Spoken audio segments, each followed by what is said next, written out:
Discuss करते हैं इस वीडियो में लीनियर अलजेब्रा का क्वेश्चन जो जून 2021 में क्वेश्चन पूछा था, पार्ट सी का क्वेश्चन। तो देखिए क्या दिया हुआ है, नीलपोटेंट मैट्रिक्स से रिलेटेड ये क्वेश्चन पूछा था।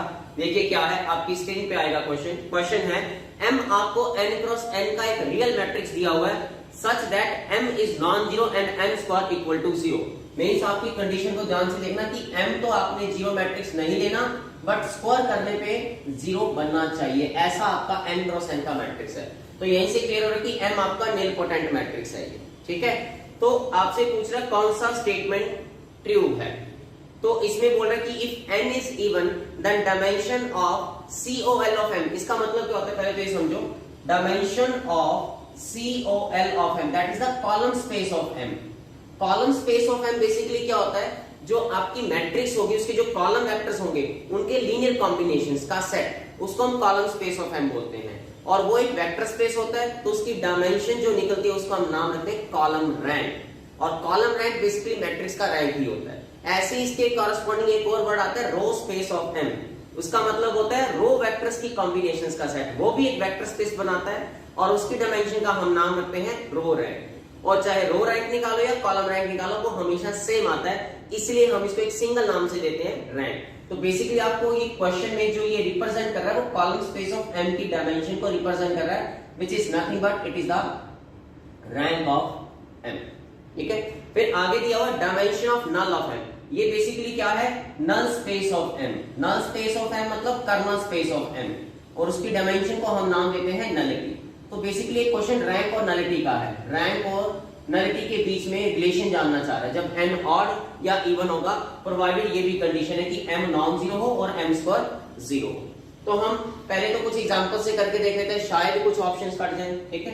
तो आप पहले सबसे आसान वाली मैट्रिक्स ये लेके देखना, 2 क्रॉस 2 का 0 1 0 0। ये 2 क्रॉस 2 का मैट्रिक्स है, मतलब मेरे क्वेश्चन के लिए n 2 है, इवन है। तो आप नोटिस करेंगे यहाँ पे आपका रैंक 1 आ रहा है, मैट्रिक्स का रैंक 1 आ रहा है। और जब नलिटी चेक करेंगे, नलिटी इसकी 1 आ रही है, रैंक नलिटी थ्योरम से चेक करेंगे तो नलिटी 1 आ रही है। और ध्यान दीजिएगा ये जो मैट्रिक्स मैंने कंसीडर किया वो मेरे क्वेश्चन की कंडीशन को सेटिस्फाई कर रही है। m स्क्वायर इसका 0 है, क्योंकि साफ साफ मुझे दिख रहा है इसकी कैरेक्टरिस्टिक x स्क्वायर आएगी, तो मैट्रिक्स अपने कैरेक्टरिस्टिक को सेटिस्फाई करेगा, तो m स्क्वायर 0 आएगा, खुद नॉन जीरो है। पर अगर आप पहले ऑप्शन को देखेंगे तो आपका पहला ऑप्शन कह रहा था कि रैंक बड़ा आएगा नलिटी से, तो वो गलत हो जाएगा। तो यस, फर्स्ट ऑप्शन जो है वो आपका इनकरेक्ट ऑप्शन है, इसको तो काट दो, ठीक है। अब ऐसी एक चौथे ऑप्शन में बोला हो कि अगर n ऑड होगा तब भी रैंक बड़ा आएगा नलिटी से, ऐसा कोई जरूरी नहीं है। तब आप मैट्रिक्स ए बना लेना, 3 क्रॉस 3 में बनानी तो 0 1 0 0 0 0 एंड 0 0 0, ये बना लेना आप मैट्रिक्स। आप चेक करना इसका मिनिमल x स्क्वायर आएगा, जिसके कारण m स्क्वायर 0 बनेगा, बट खुद 0 नहीं है। तो अब आप चेक करना इसका रैंक 1 है और नलिटी आएगी इसकी 2। तो नलिटी अगर इसकी 2 आएगी तो क्वेश्चन के अकॉर्डिंग जो ऑप्शन में लिखा हुआ वो कह रहा है रैंक बड़ा आएगा, तो ये गलत हो गया ना।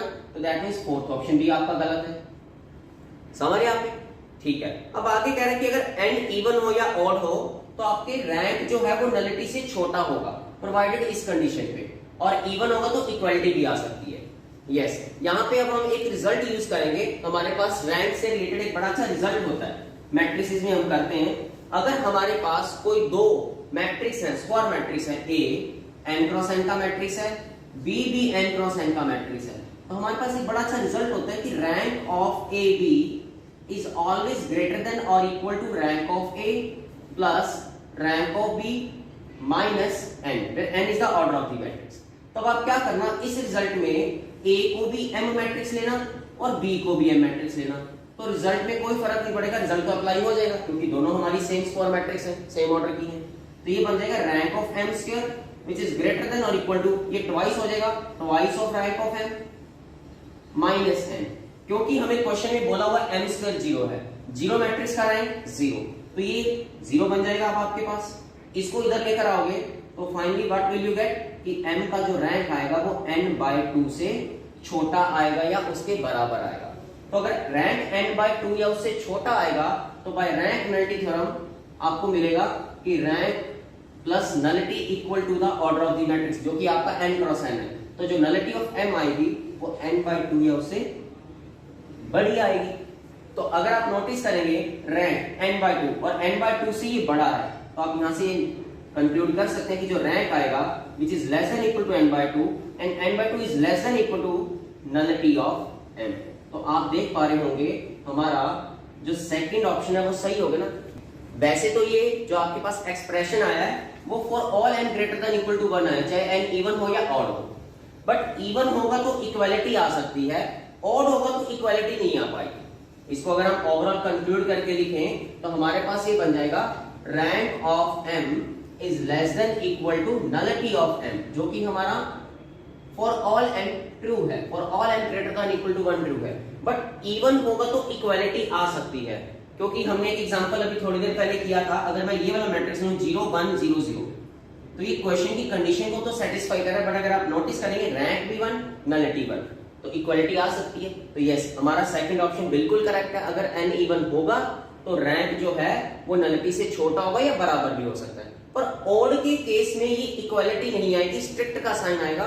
वो इसलिए क्योंकि इक्वालिटी आने के चांसेस कब हैं, रैंक और नलिटी बराबर कब हो सकती है, जब दोनों आप अगर नोटिस करेंगे रैंक और नलिटी बराबर होंगे तो रैंक n/2 नलिटी n/2, तभी पॉसिबल है इक्वालिटी आने के चांसेस। क्योंकि हम ये भी तो जानते हैं रैंक नलिटी थ्योरम भी सेटिस्फाई करवानी है, that is rank of m plus nullity of m equal to m। तो अगर दोनों बराबर होंगे तो रैंक n/2 आपके पास और नलिटी भी n/2। पर अगर n ऑड हुआ तो n/2 तो इंटीजर ही नहीं बन पाएगा, तो रैंक फिर जो n/2 आप बोल रहे हो वो इंटीजर नहीं होगा। बट हम जानते हैं रैंक तो एक इंटीजर क्वांटिटी है, नेचुरल नंबर होता है, पॉजिटिव इंटीजर या जीरो हो सकता है, समझ। तो इस वजह से अगर n ऑड होगा तो गारंटी है कि उस मैट्रिक्स m का रैंक n/2 नहीं हो सकता। तो n/2 नहीं हो सकता तो यहाँ पे वो स्ट्रिक्ट का साइन आ जाएगा, तो फिर ऑटोमेटिकली यहाँ पे स्ट्रिक्ट का साइन आ जाएगा, तो ये भी स्ट्रिक्ट का साइन बन जाएगा। तो ये स्ट्रिक्ट बन जाएगा ना अगर n हमारा ऑड होगा तो, इफ n इज ऑड। तो यस, वो आपका तीसरा ऑप्शन बिल्कुल सही कह रहा है। सो ओवरऑल यहाँ पे आपके पास second option and third option जो है वो दोनों करेक्ट ऑप्शन, और first and fourth option are the incorrect option. तो आई होप ये क्वेश्चन आपको बहुत अच्छे से क्लियर हो गया हो। तो देखिए अब अगला क्वेश्चन क्या है हमारा लीनियर अलजेब्रा का, जो पार्ट सी में पूछा हुआ है जून 2021 में। क्वेश्चन है इनर प्रोडक्ट से related, which of the following are inner product on R square. तो हम जानते हैं कोई भी आपको अगर इनर प्रोडक्ट डिफाइन किया हुआ है तो वेल डिफाइंड इनर प्रोडक्ट कब बनता है, जब उसके वो तीन मेन पॉइंट सेटिस्फाई हो जाए। वो जानते हैं क्या कि अगर u और v का इनर प्रोडक्ट लें और उसको पोजीशन चेंज कर दें तो कॉन्जुगेट के बराबर आना चाहिए, पहली प्रॉपर्टी है, ठीक है। दूसरी प्रॉपर्टी कि एक तरह से पहले कोऑर्डिनेट में लीनियरिटी होनी चाहिए, alpha of u1, v plus beta u2, ये दूसरी कंडीशन है सेटिस्फाई जो होनी चाहिए for every alpha beta belongs to scalars and u1 u2 v belongs to capital V, जो हमारा वेक्टर स्पेस होगा। इस क्वेश्चन में हमारा वेक्टर स्पेस R² है ओवर R। एंड तीसरी कंडीशन कि जब हमारे दोनों कोऑर्डिनेट्स बराबर हों u एंड u, तो जवाब जो है वो ग्रेटर देन और इक्वल टू 0 आना चाहिए, एंड 0 सिर्फ तभी आना चाहिए जब हमारा वेक्टर इटसेल्फ 0 वेक्टर। तो ये तीन कंडीशन अगर सेटिस्फाइड हो जाएं तब हमारा वो जो इनर प्रोडक्ट होगा वो एक वेल डिफाइंड इनर प्रोडक्ट होगा, ठीक है। अब जो ये क्वेश्चन आपको डिफाइन किया हुआ है, पैटर्न चारों ऑप्शन का सेम है, बस आपके कोएफिशिएंट बदले हुए हैं। तो इसको मैं जनरलाइज कर देता हूं, ठीक है। जैसे अगर मान लो आपको उन्होंने डिफाइन किया हुआ है x1 x2 y1 y2, ठीक है। और अगर ये डिफाइन किया होता suppose a x1 y1 plus b x1 y2 plus c x2 y1 plus d x2 y2, कुछ इसी तरीके से डिफाइन किया हुआ आप नोटिस कर सकते हैं चार ऑप्शन, ठीक है।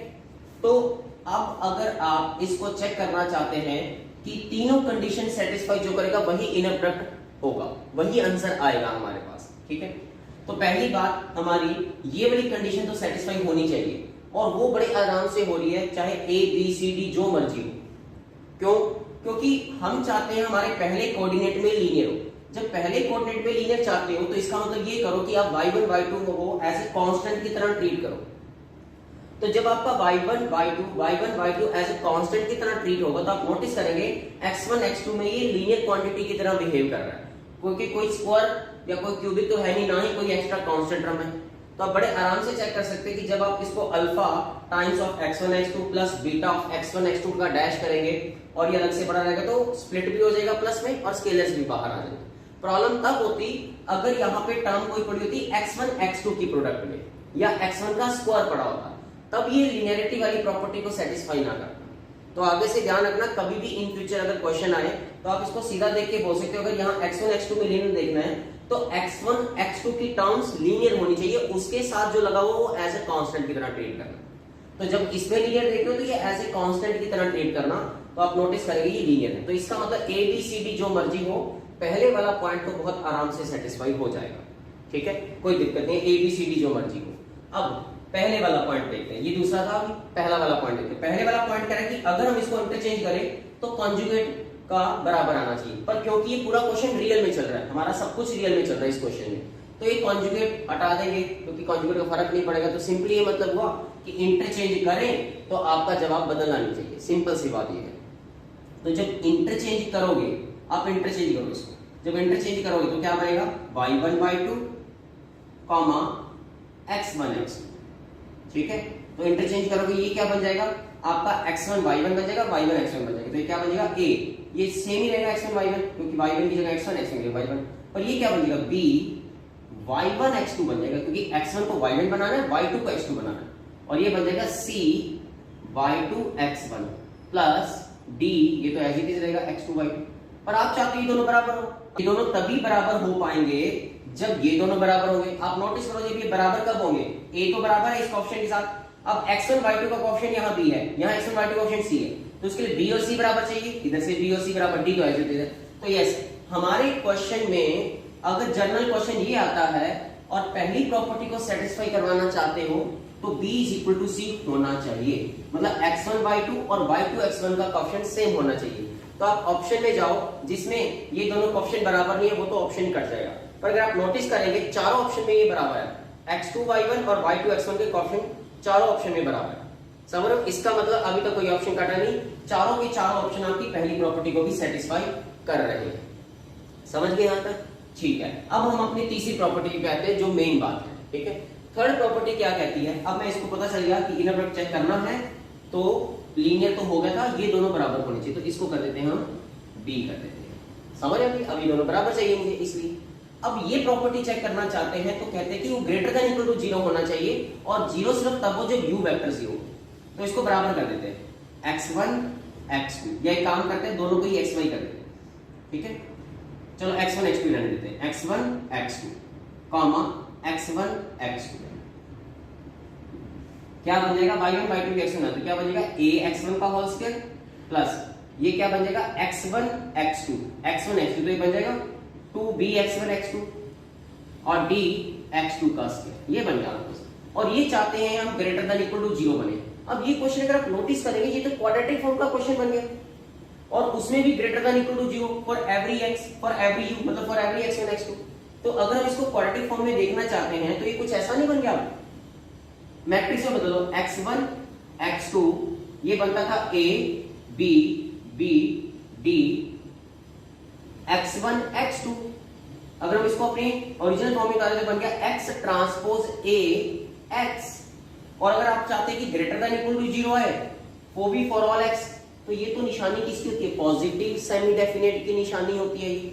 और साथ में एक बात और बोला हुआ है कि 0 सिर्फ तभी है जब हमारा वेक्टर 0 हो। तो इससे तो ये क्लियर हो गया कि ये वैल्यू हमेशा ग्रेटर देन 0 हो फॉर ऑल x नॉन 0। दोनों को मिला के अगर हम बात करें तो यही बना। और ये निशानी किसकी होती है, पॉजिटिव डेफिनेट मैट्रिक्स की निशानी होती है। तो पॉजिटिव डेफिनेट मैट्रिक्स की निशानी तो सिंपल सा इतना देख लो कि इस मैट्रिक्स की सारी आइगन वैल्यू पॉजिटिव आनी चाहिए, तभी पॉजिटिव डेफिनेट बनेगा। और साथ में मैट्रिक्स सिमेट्रिक होना चाहिए, वो तो सिमेट्रिक ऑलरेडी है। तो बस अब लास्ट स्टेप हमारा ये है कि ऑप्शंस उठाओ जिसमें जो ये वाला मैट्रिक्स बन रहा है अगर वो सारी आइगन वैल्यू पॉजिटिव दे रहा है वही इनर प्रोडक्ट वेल डिफाइंड करेगा, तभी तीसरी प्रॉपर्टी सेटिस्फाई होगी। तो अब हम शुरू करते हैं हमारे पहले ऑप्शन से। हमारे पहले ऑप्शन का मैट्रिक्स क्या आएगा, x1 y1 basically x1 square 1 है तो वही बनेगा हमारा a 1 और ये क्या बन जाएगा 2 2 1, ये बन जाएगा हमारा पहला ऑप्शन। दूसरा ऑप्शन देखो क्या बनेगा, दूसरा ऑप्शन बनेगा हमारा 1 1 1 2, ये दूसरा ऑप्शन बनेगा हमारा। तीसरा ऑप्शन देखो क्या बनेगा, तीसरा ऑप्शन बनने वाला है, सारे ऑप्शन बने तो 1 1 1 1, और चौथा ऑप्शन देख लो क्या बनेगा हमारा, दैट इज 1 माइनस हाफ और लास्ट में बनेगा 1। तो बस अब आइगन वैल्यू जिसकी सारी पॉजिटिव आ गई वही आंसर हमारा होने वाला है। तो नोटिस करो ये तो डिटरमिनेंट ही 0 दे रहा है तो इसकी तो एक पक्का आइगन 0 होगी, सारी पॉजिटिव नहीं है। तो यस ये क्लियर हो गया कि थर्ड ऑप्शन वाला जो डिफाइन किया होता है वो इनर प्रोडक्ट नहीं बनेगा, तो थर्ड ऑप्शन कट गया आपका। ठीक है, इधर देखो यहाँ पे आपके पास तो डिटरमिनेंट ही नेगेटिव आ रहा है, 1 -4 -3, मतलब दोनों पॉजिटिव हो नहीं सकती, अदरवाइज प्रोडक्ट पॉजिटिव आता तो डिटरमिनेंट पॉजिटिव आता, ये तो नेगेटिव दे रहा है, ये भी गलत होगा, तो पहला ऑप्शन भी गलत नहीं बनेगा।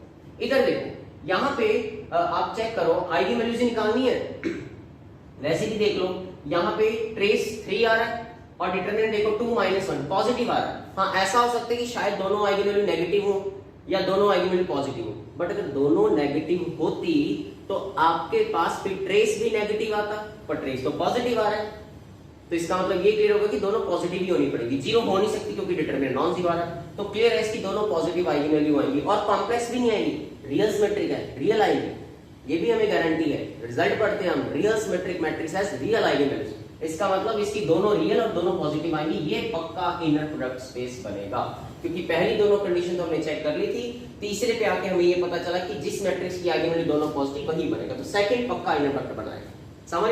और लास्ट ऑप्शन में भी देखो आपके पास क्या आ रहा है, अगर आप डिटरमिनेंट निकालेंगे 1 -1/4 पॉजिटिव आ रहा है, तो ये हो सकता है कि दोनों पॉजिटिव आइगन वैल्यू या दोनों नेगेटिव आइगन वैल्यू, बट अगर दोनों नेगेटिव होती तो ट्रेस नेगेटिव आता, ट्रेस नेगेटिव है नहीं, पॉजिटिव है तो यस, और सिमेट्रिक है तो रियल आएंगे, दोनों रियल दोनों पॉजिटिव, तो क्लियर हो गया कि आपके पास चौथा ऑप्शन भी सही है, समझ गए आपने। तो हमारा सेकंड एंड फोर्थ ऑप्शन वाला जो डिफाइन किया हुआ वो बनेगा आपका इनर प्रोडक्ट स्पेस। तो आई होप ये समझ लग गया होगा कि कभी भी अगर ऐसा क्वेश्चन इन जनरल आ जाए और पूछ ले कि इनर प्रोडक्ट कब बनेगा, तो सबसे पहली कंडीशन ये कि इन दोनों की कोएफिशिएंट बराबर हो, उससे आपकी ये वाली कंडीशन सेटिस्फाई होगी, लिनियरिटी वाली बात तो सही हो जाती है चाहे जो मर्जी कोएफिशिएंट हो। थर्ड वाला तब सही होगा जब उसकी जो मैट्रिक्स बनने वाली है वो पॉजिटिव डेफिनेट हो। ऐसा क्वेश्चन जून 2020 में भी पूछा था, ऐसा सही कुछ क्वेश्चन, तो ये बड़ा इंपॉर्टेंट क्वेश्चन है, इंपॉर्टेंट कॉन्सेप्ट है, इन फ्यूचर भी पूछा जा सकता है, तो बड़ा इंपॉर्टेंट है। तो आई होप ये क्वेश्चन आपको बहुत अच्छे से क्लियर हो गया।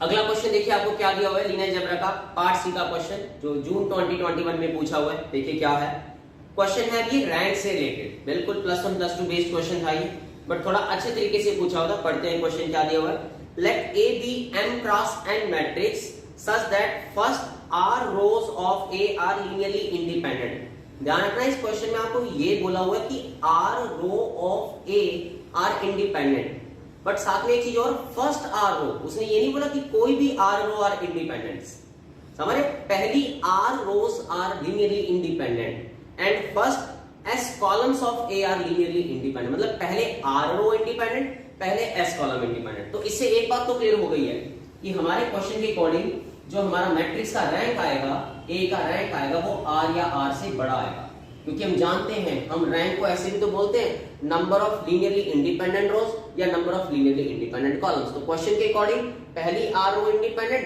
तो रैंक R या R से बड़ा, क्योंकि ज्यादा भी हो सकते हैं शायद, ठीक है ना, और A का रैंक S या S से बड़ा, समझ, ये दो कंडीशन हमें क्वेश्चन से पता चली है। तो आगे पूछा है और साथ में R और S दोनों अपने ऑर्डर से छोटे, मतलब R M से छोटा है और S N से छोटा है, ये दिया हुआ है, समझ आपने। तो कौन सा स्टेटमेंट ट्रू है, which of the following statement is are true. तो पहला कह रहा है rank of A is at least maximum of R and S, मतलब जो रैंक होगा वो R और S के मैक्सिमम से भी बड़ा होगा या उसके बराबर होगा, एटलीस्ट उतना तो होगा ही होगा, यस, क्योंकि A का रैंक R या R से बड़ा है तो A का रैंक S या S से बड़ा, तो गारंटी से A का रैंक जो होगा वो इनके मैक्सिमम से भी तो बड़ा होगा, R और S के मैक्सिमम से भी तो बड़ा होगा। ये तो बड़ी सिंपल सी बात है, ये वैसे ही इनक्वालिटी में करते हैं, अगर X अल्फा या अल्फा से बड़ा है, X बीटा या बीटा से बड़ा है, तो X जो होगा वो इनके मैक्सिमम से बड़ा होगा ना, मैक्सिमम अल्फा या बीटा, अगर कॉमन हमें रिजल्ट लिखना, तो यही तो कह रहा है हमारा पहला ऑप्शन, तो यस पहला option is the correct option, बिल्कुल सही है, ठीक है। सेकंड कह रहा है the sub matrix formed by the first R rows and the first S columns of A has ranked the minimum of R and S, मतलब पहली R रो और पहले एस कॉलम से जो सब मैट्रिक्स बनेगी उसका जो रैंक आएगा वो आर और एस के मिनिमम वाला जो नंबर होगा उसके बराबर आएगा। तो हम एक मैट्रिक्स बना के देखते हैं। क्वेश्चन के अकॉर्डिंग उसने बोला हुआ है ना कि पहली आर रो इंडिपेंडेंट है, पहले एस कॉलम इंडिपेंडेंट। तो हम एक काम करते हैं, सिंपल सा ये मैट्रिक्स लेते हैं 0 1 1 0 ये लेते हैं। इसका पहला रो इंडिपेंडेंट, मैं आर को 1 लेके चल रहा हूं तो पहला रो इंडिपेंडेंट है, बिल्कुल सही है, कोई दिक्कत नहीं है, अकेला है, नॉन जीरो है, इंडिपेंडेंट है। पहला कॉलम ये भी इंडिपेंडेंट है, एस को 1 लेके चला मैं, समझ रहे आप? तो ये वाला लेके चल पड़ो। अब देखो R1 S1 तो सब मैट्रिक्स 1 क्रॉस 1 की बनी, पहले आर रो पहले एस कॉलम, मतलब पहला कॉलम पहला रो, तो वो तो बी मैट्रिक्स बना दो, सब मैट्रिक्स 0 0। अब इसका रैंक कितना आ रहा है? इसका रैंक तो 0 आ रहा है, पर इसके मिनिमम कितना आ रहा है? वो तो नहीं आ रहा, ऑप्शन गलत हो गया ना। समझ पा रहे हो आप? इसका मतलब आपका जो सेकंड ऑप्शन है वो गलत ऑप्शन है, क्योंकि मैंने काउंटर एग्जांपल बनानी है जिसमें पहला रो इंडिपेंडेंट, पहला कॉलम इंडिपेंडेंट, और जब 1 क्रॉस 1 का बनाया और जब 1 क्रॉस 1 का बनाया तो वो आपके पास जो आ रहा है उसका रैंक मिनिमम नहीं आ रहा है, इसलिए सेकंड ऑप्शन गलत हो गया। ठीक है, अब आगे देखो थर्ड ऑप्शन क्या कह रहा है, if R is less than S. ध्यान रखना, तीसरे ऑप्शन में क्या बोल रहे हैं, if R is less than S, S बड़ा है पर रैंक जो है वो आपका एस या एस से बड़ा है, रैंक आर या आर से बड़ा है। तो आपको पता है आपका पहला ऑप्शन सही हो चुका है, तो गारंटी से एस बड़ा है, तो क्लियर हो रहा है कि जो रैंक आएगा वो एस या एस से बड़ा आएगा, और एस तो आर से भी बड़ा है, मतलब ए का रैंक आर से तो स्ट्रिक्टली बड़ा आएगा। ठीक है, पर आगे देखो क्या पूछा है, there exist a row among row r plus 1 से लेकर m तक which together with the first r rows forms a linearly independent set। yes, ये ऑप्शन बिल्कुल सही है। देखो ऐसे समझो इस ऑप्शन को, हमारे पास टोटल m रो है, m क्रॉस n की मैट्रिक्स है, जिसमें आपको पता है पहली r रो, ये फर्स्ट रो, सेकंड रो, चलते चलते ये rth रो, ये तो इंडिपेंडेंट है। ठीक है, बट रैंक तो जो आ रहा है एस या एस से बड़ा, वो आर से भी बड़ा है। इसका मतलब ये क्लियर हो कि इसके पास आर से भी ज्यादा इंडिपेंडेंट होगी, तो बची हुई जो अगली जो होगी आर प्लस 1th रो, या चलते चलते mth रो यहां तक, तो आर तो इंडिपेंडेंट है पर रैंक तो आर से भी बड़ा है, तो ये आर रो पक्का इनमें से किसी एक रो के साथ इंडिपेंडेंट बना रहा होगा, क्योंकि अगर इंडिपेंडेंट नहीं बनाएगा इनके साथ मिलके आर हो तो इसका मतलब ये होगी रैंक एग्जैक्टली आर है, पर रैंक तो आर से बड़ा है।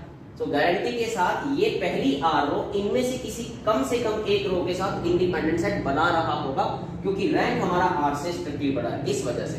तो यस, हमारा थर्ड ऑप्शन बिल्कुल सही है। स्टेटमेंट को पढ़ो ना, that first R row among with किनके साथ, आर प्लस 1 से mth रो के साथ, किसी ना किसी एक रो के साथ पक्का ये आर रो मिलके इंडिपेंडेंट सेट बना रहा होगा। क्यों? क्योंकि रैंक आर से बड़ा है, इसलिए तीसरा ऑप्शन सही होगा। और चौथा देखो क्या कह रहा है, एस छोटा है आर से। चौथे ऑप्शन में अब एस छोटा है आर से, ये मैं यही कर देता हूं। चौथे ऑप्शन में बोला है जो एस है वो आर से छोटा, मैक्सिमम कौन हो गया, आर हो गया। तो इससे पता चला कि जो ए का रैंक है वो आर या आर से बड़ा है, और आर तो एस से भी बड़ा, मतलब एस से तो स्ट्रिक्टली बड़ा आएगा। समझ रहे? तो कह रहा है there exist a column among columns s plus 1 से लेकर n तक which together with the first s columns forms a linearly dependent set। मतलब आपके पास अब रैंक जो है वो s से बड़ा है और पहली s कॉलम इंडिपेंडेंट है। तो ऑप्शन में क्या है, there exist a column among s plus 1 से लेकर n तक which together with the first s columns forms a linearly dependent set। मतलब पहली s कॉलम अगले जो बचे हुए कॉलम्स के साथ पक्का एक कोई ऐसा कॉलम मिलेगा उनमें से जो पहली एस कॉलम के साथ डिपेंडेंट सेट बनाएगा। ये जरूरी नहीं है, जरूरी नहीं है। मान लो अगर मैं मैट्रिक्स ही कुछ ऐसा कंसीडर कर लूं, सपोज 1 0 0 0 1 0 0 0 1, और मैं एस को ले लेता हूं 2, मतलब पहले दो कॉलम इंडिपेंडेंट, देखो पहले दोनों कॉलम इंडिपेंडेंट है, समझ? और आपके पास यहां पे जो आपके पास बन रहे हैं पहले दो कॉलम, जो बचे हुए कॉलम के साथ क्या डिपेंडेंट सेट बना रहा है? नहीं बना रहा ना। आप r को 3 ले लो, या एक काम करो इसको और बड़ा बना लो, 4 क्रॉस 4 में बना लो, सो दैट एग्जाम हमारे क्वेश्चन के साथ पूरा परफेक्टली मैच कर जाए। क्योंकि हमें ये भी देखना है ना आर आपका बड़ा हो, ये वाली एग्जांपल ले लो, ठीक है। और आर बड़ा चाहिए तो आर को 3 ले लेना, अब एस को 2 ले लो, आर को 3 ले लो। तो पहली 3 रो इंडिपेंडेंट, पहले 2 कॉलम इंडिपेंडेंट। तो आप नोटिस करेंगे कि पहले 2 कॉलम क्या बचे हुए कॉलम के साथ डिपेंडेंट सेट बना रहा है किसी तरीके से? बिल्कुल नहीं बना रहा, गलत है ये। तो फोर्थ ऑप्शन गलत हो गया ना, तो ये ऑप्शन गलत है। हमने काउंटर एग्जांपल ढूंढ लिया, ऐसा नहीं हो पा रहा। अगर सही होता तो सभी के साथ होता, एक काउंटर एग्जांपल में किसी के साथ नहीं हो रहा, इसलिए फोर्थ ऑप्शन गलत है। सो ओवरऑल इसका आंसर क्या आना था? First option and third option. तो आई होप ये क्वेश्चन आपको बहुत अच्छे से क्लियर हो गया होगा। अगला क्वेश्चन देखिए क्या दिया हुआ है लीनियर अलजेब्रा का पार्ट सी का question. Let A be n cross n matrix. We say that A is diagonalizable if there exists a non-singular matrix P such that P inverse AB, P inverse is a diagonal matrix. Basically जो भी दे रखा है वो diagonalizable matrix की definition दे रखी है।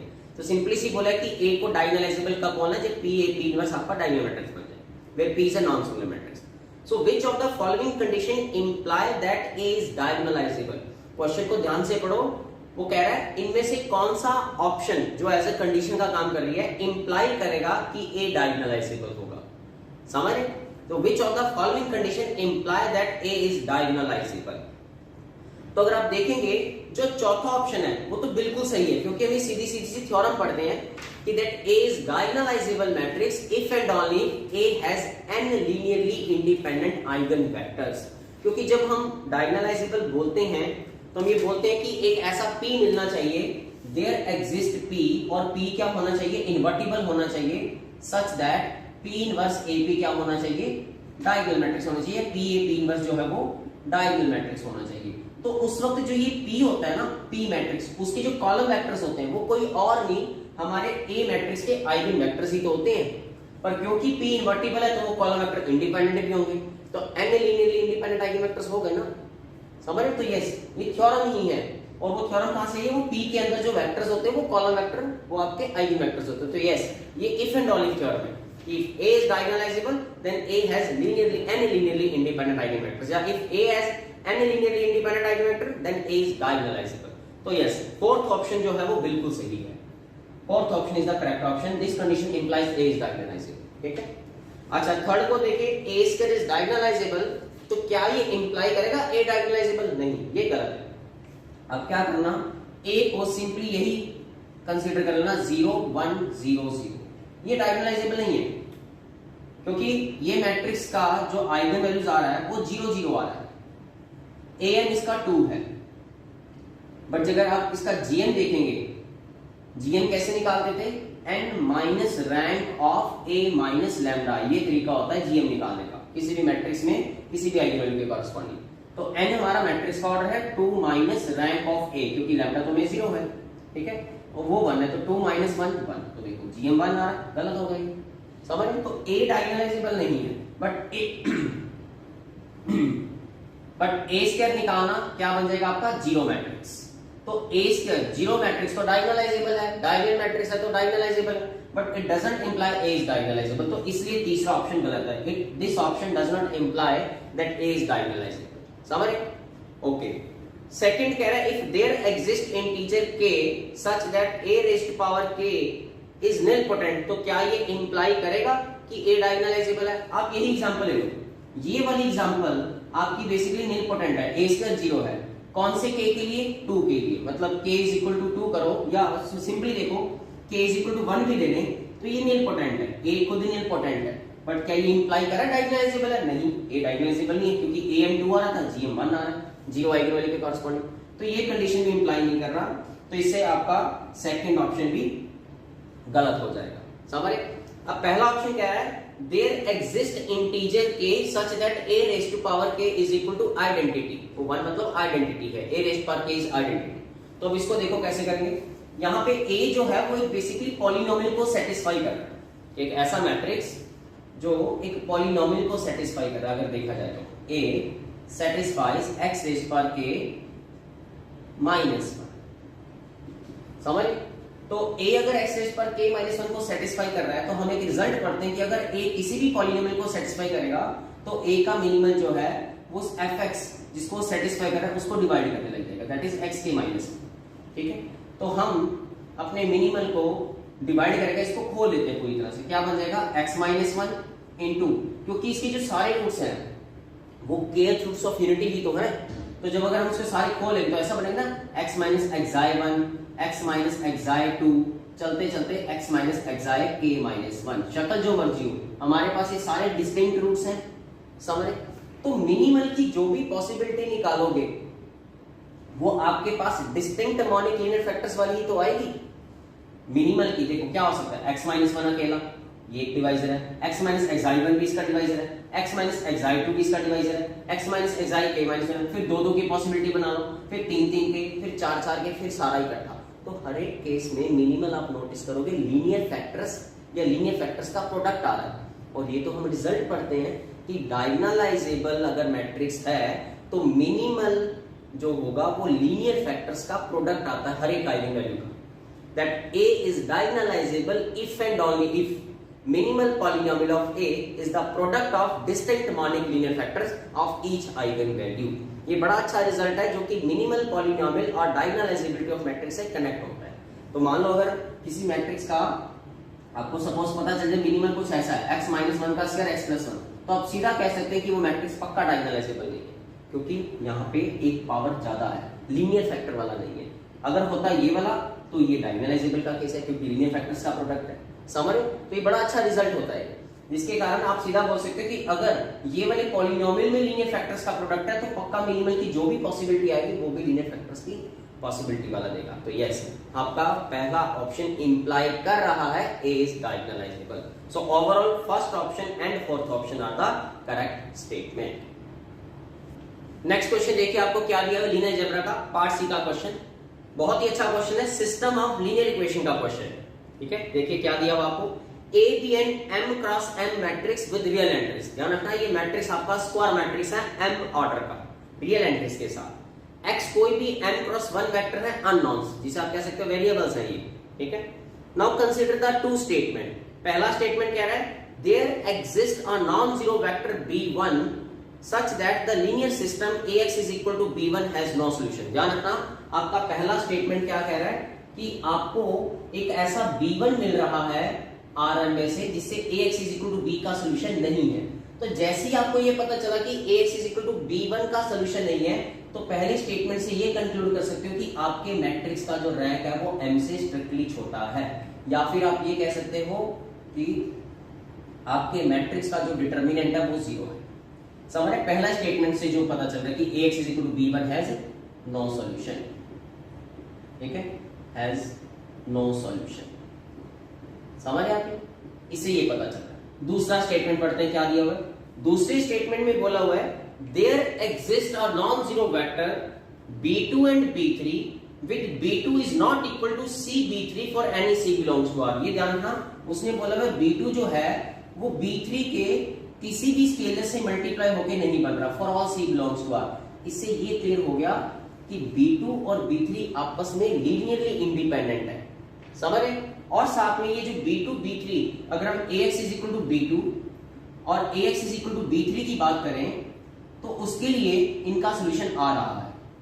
मतलब अगर हम इधर B2 और B3 लगाएं तो AX is equal to B2 and AX is equal to B3 का सोल्यूशन आ रहा है। और जब AX is equal to B1 या AX is equal to B का जब सोल्यूशन आता है तो हम यही बोलते हैं कि वो जो राइट हैंड साइड वेक्टर है वो कॉलम्स का लीनियर कॉम्बिनेशंस बनते हैं, समझ रहे।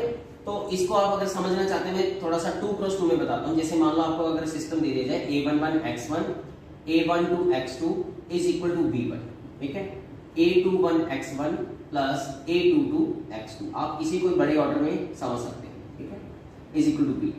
तो हम इसको लिख सकते हैं x1 time A11 A21 plus x2 times A12 by A22 is equal to B1 B2। तो आप नोटिस कीजिएगा अगर इसका सोल्यूशन आएगा मतलब आपको x1 x2 की वैल्यूज मिलेंगी जो इसको सेटिस्फाई करेंगे, तो इस सिस्टम को मैंने इस तरीके से लिखा। तो अगर आपको x1 x2 मिलेगा मतलब सोल्यूशन आएगा, और अगर सोल्यूशन आएगा तो आप साफ साफ देख पा रहे हैं जो आपका right hand side vector B1 B2 है वो हमारे इस मैट्रिक्स के लीनियर कॉम्बिनेशन में लिखा जाएगा, कॉलम्स के लीनियर कॉम्बिनेशन में लिखा जाएगा, समझ रहे। तो if system of linear equation has a solution then right hand side vector B can be written as the linear combination of the columns of A, जिसको हम वर्डिंग में ऐसे बोलते हैं कि जो हमारा right hand side vector b1 b2 होगा वो चला जाएगा a के कॉलम स्पेस में। It belongs to the column space of A, क्योंकि कॉलम स्पेस ऑफ ए का मतलब यही होता है कि it is the set of all possible linear combination of the column vectors of A. तो अब यहां भी साफ साफ बोल रहा है कि b2 b3 डालने से सॉल्यूशन आ रहा है, मतलब b2 b3 हमारे a के कॉलम स्पेस में। बट ये वाली बात क्या कह रहा है, ये वाली बात कह रहा है कि b2 b3 आपस में इंडिपेंडेंट है, मतलब a के कॉलम स्पेस में दो वेक्टर जा रहे हैं और वो भी इंडिपेंडेंट वेक्टर जा रहे हैं। तो इससे ये क्लियर होगा कि इसकी जो डायमेंशन आने वाली है कम से कम तो 2 आएगी ना, समझ। और कॉलम स्पेस की डायमेंशन को हम क्या बोलते हैं, रैंक ही तो बोलते हैं, कॉलम रैंक या रैंक बोलते हैं।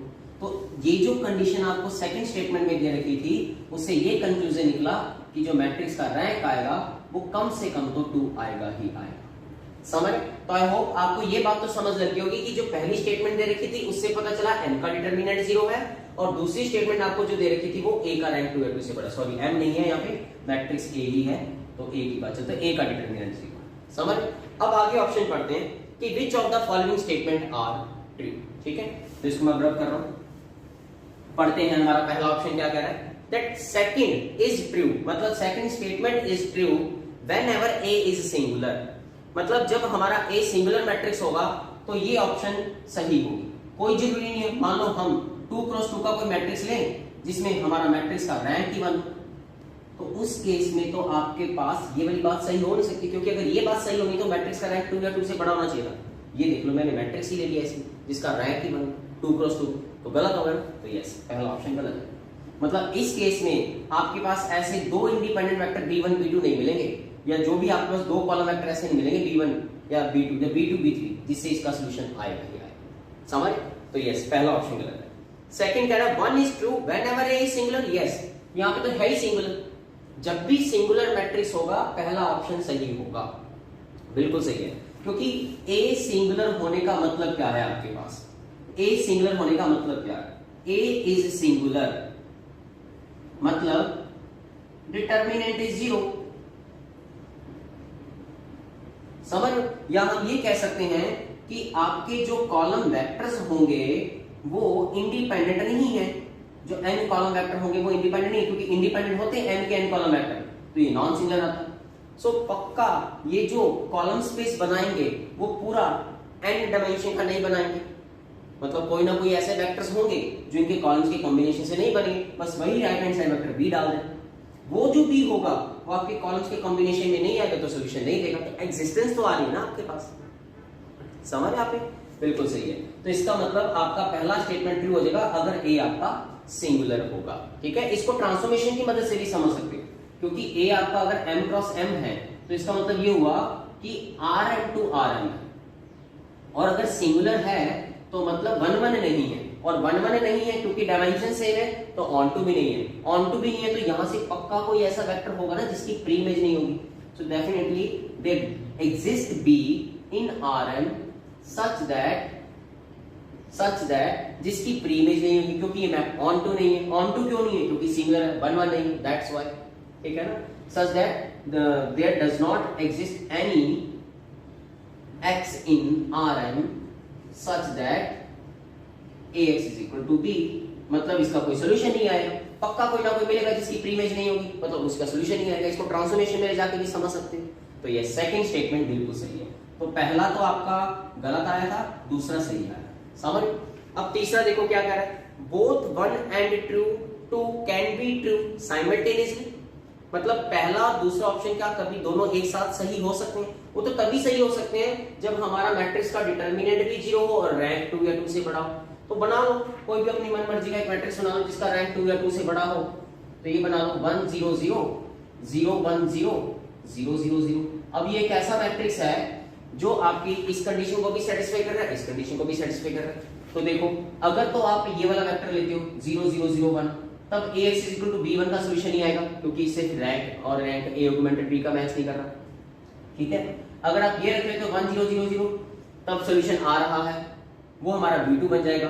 फिर आप क्या करना, ये कर देना 0 1 0, ये B3 बना लेना, उसका भी सोल्यूशन आ रहा है। और B1 जो मैंने पहले लिया 1 0 0 और अब बाद में लेना 0 1 0, वो इंडिपेंडेंट भी है। तो क्वेश्चन की तो सारी कंडीशन सेटिस्फाई होगी ना, it can be true simultaneously. तो यस, हमारा थर्ड ऑप्शन बिल्कुल सही समझ। अब आते हैं फोर्थ ऑप्शन पे। फोर्थ ऑप्शन में कह रहा है अगर M2 होगा, 2 होने का मतलब ये हुआ कि हम 2 क्रॉस 2 में आ गए, ठीक है, 2 क्रॉस 2 में आ गए मैट्रिक्स के, तो कह रहा है कि दोनों में से पक्का कोई एक फॉल्स होगा। देखो अगर A 2 क्रॉस 2 होगा तो पहला और दूसरा में से कोई ना कोई पक्का फॉल्स होगा। क्यों? क्योंकि अगर पहले ऑप्शन को देखें तो डिटरमिनेंट 0 चाहिए, और डिटरमिनेंट 0 चाहिए तो रैंक 2 नहीं आ सकता। फिर अगर रैंक 2 नहीं आ सकता तो ये वाली कंडीशन सेटिस्फाई नहीं होगी, क्योंकि 2 क्रॉस 2 में काम कर रहे हो ना, इस वजह से। 3 क्रॉस 3 में काम कर रहे होते तो शायद सही होता है, जैसे हमने बनाई है एग्जांपल अभी। 2 क्रॉस 2 में इसलिए सही नहीं हो पा रहा क्योंकि पहले को सही होने के लिए डिटरमिनेंट 0 चाहिए, और उसके लिए फिर रैंक 2 से स्ट्रिक्टली छोटा होगा। और सेकंड में फिर इस बात को गलत कर देगा, क्योंकि इसमें तो सेकंड में क्या चाहिए, रिक्वायरमेंट क्या है, नेसेसरी कंडीशन क्या है कि रैंक 2 या 2 से बड़ा होना चाहिए। तो अगर हम हमारी मैट्रिक्स का डिटरमिनेंट 0 लेके चलते हैं तो पहले वाला सही हो रहा है, दूसरा गलत हो रहा है। अगर हम डिटरमिनेंट नॉन 0 लेके चलेंगे, अगर मैट्रिक्स नॉन 0 डिटरमिनेंट का होगा तो पहला गलत हो जाएगा, दूसरा सही हो सकता है, क्योंकि रैंक उसमें 2 या 2 से बड़ा आ रहा है। तो यस, हमें पता चल गया कि अगर 2 क्रॉस 2 में काम करेंगे तो पहला और दूसरे ऑप्शन में से पक्का कोई एक ऐसा ऑप्शन है जो फॉल्स होगा ही होगा। सो यस, फोर्थ स्टेटमेंट बिल्कुल सही है। तो ओवरऑल हमारा second, third and fourth statement are the true statement. तो आई होप ये क्वेश्चन आपको बहुत अच्छे से क्लियर हो गया होगा। आइए अगला क्वेश्चन डिस्कस करते हैं, पार्ट सी का क्वेश्चन लीनियर अलजेब्रा का। देखिए क्या दिया आपको, it is non that x, that is x not which is belongs to M to Z, मतलब 2 क्रॉस 2 का मैट्रिक्स है with integer entries, which is a solution of ax minus xa is equal to a। और a जो है वो दिया हुआ कि इन तीनों में से कोई मैट्रिक्स है, तीनों में से कोई 2 भी हो सकती है, तीनों में से भी हो सकती है, तीनों भी हो सकती है, या कोई एक हो सकती है, ठीक है। तो काफी स्टूडेंट्स को तो इनमें बड़ी प्रॉब्लम आ रही थी कि a इनमें से कौन सा ले। तो पहले तो नोटिस करो, बड़ा आसान सा काम है, जो भी यहाँ पे x नॉट होगा, हमें नहीं पता कौन होगा, बट जो भी होगा ये अगर सेटिस्फाई करेगा तो इसका ट्रेस बराबर आना चाहिए, trace of ax minus xa equal to trace of a, ठीक है। ट्रेस की प्रॉपर्टी होती है अलग अलग होती है, trace of ax minus trace of xa which is equal to trace of a। अब ax और xa चाहे बराबर ना हो, भले ही बराबर ना हो, क्योंकि हमें पता है मैट्रिक्स मल्टीप्लिकेशन मे और may not be commutative, but उनका ट्रेस हमेशा बराबर होता है। Trace of A B and trace of B A are always equal in case of square matrices, ठीक है। तो ये सेम होंगे तो कटिंग होगी, तो यहां से क्या पता चला कि ट्रेस ऑफ ए 0 होगा, मतलब जो भी हमारा मैट्रिक्स ए और x इस कंडीशन को सेटिस्फाई करेगा उसका ट्रेस 0 होना चाहिए, ए का ट्रेस 0 होना चाहिए। तो आपको साफ साफ दिख रहा है इन तीनों जो ऑप्शन है ए की, जो 3 हमें मैट्रिक्स दी हुई है, उनमें से पहले वाला ये जो सेटिस्फाई कर सकता है, समझ। तो क्लियर होगा कि ए पक्का क्या होगा, दैट इज 1 1 -1 -1, ठीक है। अब हमें नहीं पता x क्या है, हम x को मान लेते हैं हमारा x है x y z w की फॉर्म में, और ध्यान रहे इंटीजर एंट्रीज चाहिए। तो जो भी x होगा जो ax माइनस xa की कंडीशन को सेटिस्फाई करेगा, इक्वल टू a की कंडीशन को सेटिस्फाई करेगा, तो उससे पूछे कि उस x नॉट का डिटरमिनेंट क्या पॉसिबल नहीं हो सकता। तो पहले डाल देते हैं इधर, क्या बनेगा 1 1 -1 -1 into x y z minus फिर x into a, that is x y z w into 1 1 -1 -1 which is equal to a। a क्या है 1 1 -1 -1, समझ। तो सॉल्व करेंगे, यहां से क्या आ रहा है x प्लस z, यहां से क्या आ रहा है y प्लस w, दूसरी एंट्री। फिर तीसरी एंट्री देखो क्या आएगी, जब करेंगे माइनस एक्स माइनस जेड, फिर क्या आएगा minus Y minus W, minus ये क्या बनेगा X minus Y X minus Y, ये क्या बन जाएगा Z minus W Z minus W is which is equal to 1 1 -1 -1, ये बन जाएगा आपके पास। तो जब आप इसको सॉल्व करेंगे, देखो x प्लस जेड ये माइनस का है, तो माइनस का होगा x से तो x कैंसिल हो जाएगा, तो क्या बनेगा z plus y, z plus y is equal to 1 आ जाएगा आपके पास, ठीक है। इधर करोगे y प्लस डब्ल्यू minus y minus of minus y plus का हो जाएगा 2y, तो आपके पास क्या बनेगा 2y, फिर क्या बनेगा w minus x plus w minus x is equal to 1। ये दूसरी आपके पास कंडीशन आ गई, ठीक है। ये सॉल्व करेंगे तो माइनस x और साथ में माइनस जेड माइनस 2z आएगा, तो माइनस का तो 2z लिख देते हैं, समझ, माइनस का 2z हो गया, और प्लस का w हो जाएगा, प्लस का w और माइनस का x, ठीक है। एक तरह से इसका नेगेटिव भी हो गया बेसिकली, नहीं नेगेटिव तो नहीं हुआ, कोई बात नहीं, इसको लिख देते हैं, और वो माइनस 1 के बराबर है, ठीक है। और इसको करोगे माइनस w और प्लस का w कैंसिल, तो सिर्फ क्या बचेगा minus y minus z which is equal to minus, वो बेसिकली ये चीज ही बन गई, समझे। तो मेन तो हमारे ये 3 एक्सप्रेशन, अब ये 3 एक्सप्रेशन आ गया हमारे पास, इसको सॉल्व करने पे तो पूछा है कि इस x का डिटरमिनेंट क्या हो सकता है। तो इसका जो डिटरमिनेंट है, determinant of x which is nothing but xw minus yz, xw minus yz, यही आएगा आपके पास, ठीक है। अब यहां से कुछ वैल्यूज निकालते हैं, ठीक है। जैसे हम यहां से x की वैल्यू निकाल लेते हैं, जो x की वैल्यू आएगी, इस 1 को इधर ले आना, तो 2y प्लस w माइनस 1 आएगा, 2y plus w minus 1 into w, समझ, ये x की वैल्यू आ गई आपके पास यहां से, ठीक है। माइनस y, z की वैल्यू भी निकाल लेते हैं, ठीक है। z की वैल्यू हम इन टर्म्स ऑफ y निकाल लेते हैं, तो z की वैल्यू क्या आएगी आपके पास 1 माइनस y आएगी, इधर आगे प्लस 1 हो जाएगा, ठीक है, 1 माइनस y। तो अब करते हैं क्या बनेगा, ये देखो 2yw प्लस w का स्क्वायर माइनस w, ये माइनस y और प्लस का y स्क्वायर, ये बन गया आपके पास, ठीक है ना। तो ये ध्यान से देखो y square plus w square plus 2yw, ये बन गया y प्लस w का होल स्क्वायर, और माइनस कॉमन निकाल के y प्लस w, ये बन गया आपके पास, समझ। y प्लस w को थोड़े टाइम के लिए k मान लो, ये बन गया k स्क्वायर माइनस k। अब ये देख लो, उन्होंने 4 ऑप्शन पूछे कि इसका जो डिटरमिनेंट है क्या नहीं आ सकता, क्या 0 नहीं आ सकता, देख लेते हैं, क्या 0 नहीं आ सकता। अगर 0 आया तो फिर देखो k की वैल्यू क्या आएगी, 0 या आपके पास 1, तो आने दो। अगर 0 आ रहा है तो y और w को 0 लेना, पॉसिबल तो है ना, मतलब बस आप ये देखो कि k की वैल्यू इंटीजर में रहनी चाहिए, क्योंकि आपका जो ये x मैट्रिक्स है वो इंटीजर एंट्रीज के साथ है, तो ये अगर इंटीजर है तो y w भी इंटीजर, तो k भी इंटीजर आना चाहिए। तो क्या इसका जो रूट आ रहा है k 0 और 1 इंटीजर आ रहा है, बिल्कुल सही है, तो 0 हो सकता है, मतलब पहला ऑप्शन जो है वो आपका पॉसिबल है, तो नहीं आएगा, क्योंकि उसने पूछा नॉट पॉसिबल, ठीक है। क्या 2 आ सकता है, क्या 2 आ सकता है, चेक करो। अगर मैं k को 2 डालूंगा तो 2 का स्क्वायर माइनस 2 आ रहा है, मतलब इसका रूट 2 आ रहा है, मतलब k की वैल्यू 2, तो y और w की वैल्यू आप 1 ले लेना, तो आपको k2 आ जाएगा। पॉसिबल तो है ना, बिल्कुल पॉसिबल है इसका डिटरमिनेंट 2 आना, तो ये भी गलत होगा, ठीक है ना, सिंपल सी बात है। अब आगे क्या 6 आ सकता है, 6 आ सकता है, यस। k को 3 लो, 3 का स्क्वायर 9 माइनस 3 6 आ सकता है, अगर मैं 2 की जगह 6 डालूं तो 6 आ सकता है। और इंटीजर में तो आप क्या करना, y को 2 लेना, w को 1, तो 3 आ गया ना, आ सकता है, तो यस। तो क्या नहीं आ सकता, दैट इज 10 नहीं आ सकता, क्योंकि एक्चुअली अगर आप 10 लेंगे ना, तो आप नोटिस करना इसका जब वो क्वाड्रेटिक इक्वेशन बन जाएगा तो इसका रूट नहीं आएगा, मतलब कुछ ऐसा क्या आ जाएगा जो इंटीजर्स नहीं बना पाएगा आपके पास, जिस वजह से इसका आपके पास वैल्यू 10 नहीं आ सकता डिटरमिनेंट का। तो फोर्थ ऑप्शन जो है वो नॉट पॉसिबल में टिक होगा। समझ गया आपने कैसे करना था। तो आई होप ये क्वेश्चन आपको बहुत अच्छे से क्लियर हो गया। So okay, thank you very much.